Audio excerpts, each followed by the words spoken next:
মৌচাষী ভাই, আপনার জ্ঞাতার্থে কিছু কথা বলে যাই। আমি জানি, আমি বুঝি, আপনি সবই করেন, সবই বোঝেন।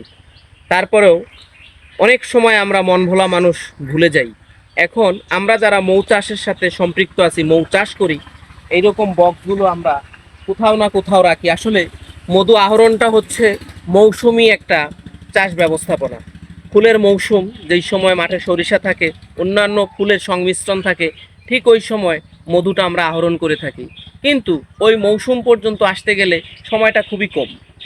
এই সময়ে মধু আহরণ করি, বাকি সময়গুলো কিন্তু মাছিগুলোকে আমাকে জীবিত রাখতে হবে। তাই এই ধরনের বক্স নিয়ে যারা আমরা ব্যবসা করতেছি, দুটা কাজ খুব জরুরি করতে হবে। একটা তার খাবার, এবং কিছু মাছির, এই মৌমাছির ডিম খেকো কিছু কীট পতঙ্গ আছে, যেমন লাল মাকড় আছে।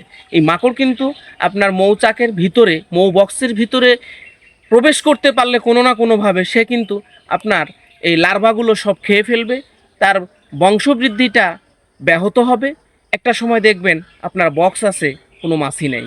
দেখেন, এই মাছি থেকে, মাকড় থেকে যদি আপনি রক্ষা করতে চান, এই যে দেখেন এইখানে যে একটা বক্সের মুখ দেখতেছেন, এই যে দেখেন আমরা কালকে দিয়েছি হলুদ গুঁড়া, যেটা আমরা তরকারিতে ব্যবহার করি।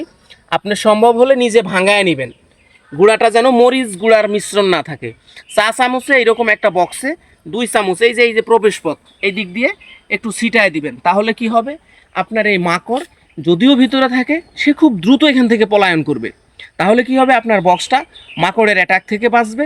লার্ভাগুলো দিনে দিনে বংশবৃদ্ধি হবে, লার্ভাগুলো বেঁচে থাকবে। আরেকটা বিষয় হচ্ছে, তাদের খাবারের একটা ব্যবস্থা করতে হবে।